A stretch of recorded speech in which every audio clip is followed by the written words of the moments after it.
Hi, my name is Isaksen, and I'd like to talk to you for a few minutes about what it's like living with an anxiety or panic disorder, or even with agoraphobia. There are many books written and much information about how to cure these disorders, but so many people have either fallen between the cracks and have not been treated, or have not had good success with curing or controlling their problem with drugs or therapy. I am one of those people. That's why I'd like to talk about how to coexist with an anxiety disorder and still have a full and meaningful life. That is precisely why I wrote my book, Behind These Eyes, One Agoraphobic's Journey to a Meaningful Life. This book, by the way, is available for almost all e-readers through smashwords.com, amazon.com, Barnes & Noble, and it's also available on my website at ellenisaksen.com. I have personally been challenged with anxiety in one form or another since early childhood. At that time, there was not much known about anxiety and panic disorders in general, and virtually nothing known about agoraphobia. I was fully agoraphobic for the first time around age 14. It was terrifying and paralyzing. Unfortunately, I was not diagnosed until some 30 years later, so I had to rely on my primal survival instincts to get through day-to-day life for many, many years. There was only a 2-year period in my life after age 14 when I was pretty much anxiety-free. That was during my first 2 years of college.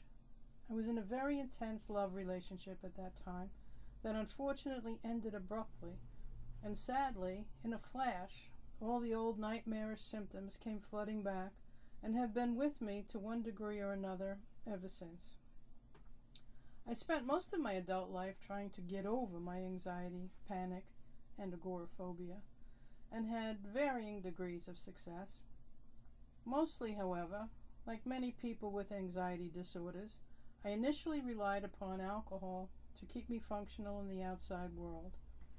I was finally able to give up drinking around 1984 after I moved to Florida from New York City. Physically, I felt better, but my ability to travel outside my home became even more and more limited. Alcohol had given me the courage to navigate outside of my comfort zone, and I no longer had that to rely upon. I had tried various medications, behavioral therapy, cognitive therapy, systematic desensitization, biofeedback, and various other therapies, but I was still basically homebound.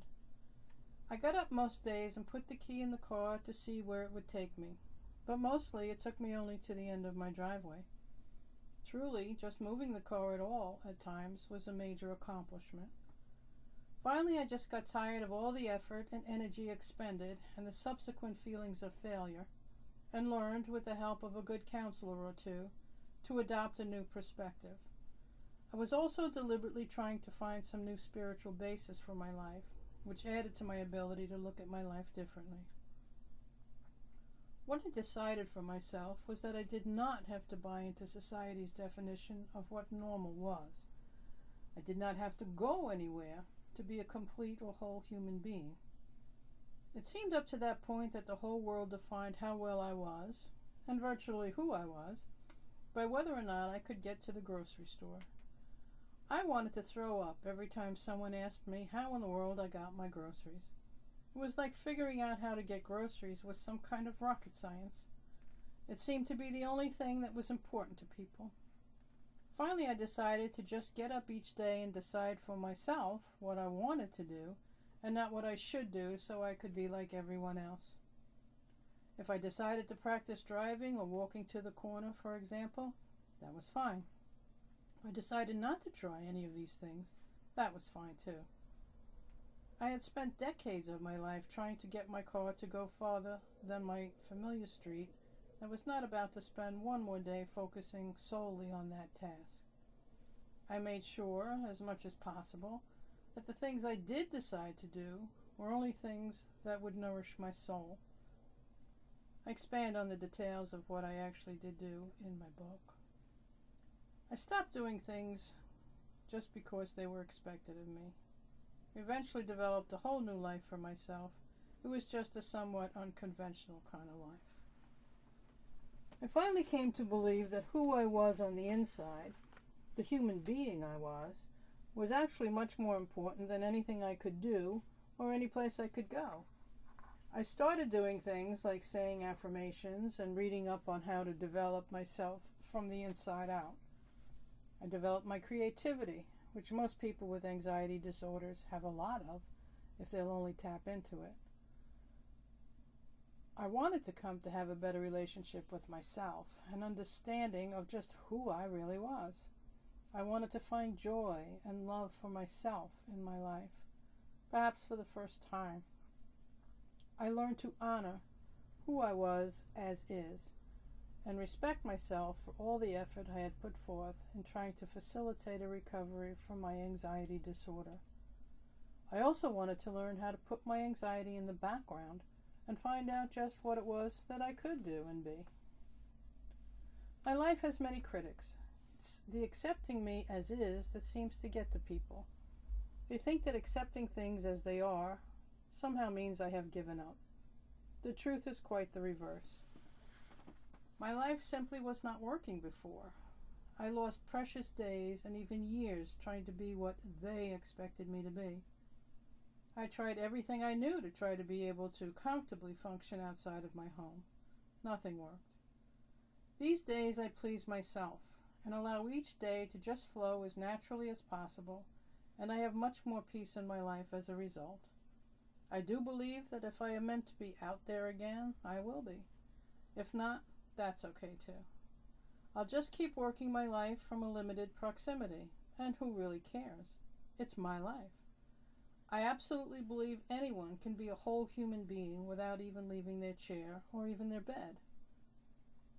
Once I released myself from the have-tos of my life, such as having to drive a certain distance each day, was free to decide for myself what might make me happy that day. I developed a thicker skin as my self-esteem grew. I no longer cared what people thought about what I was or was not doing.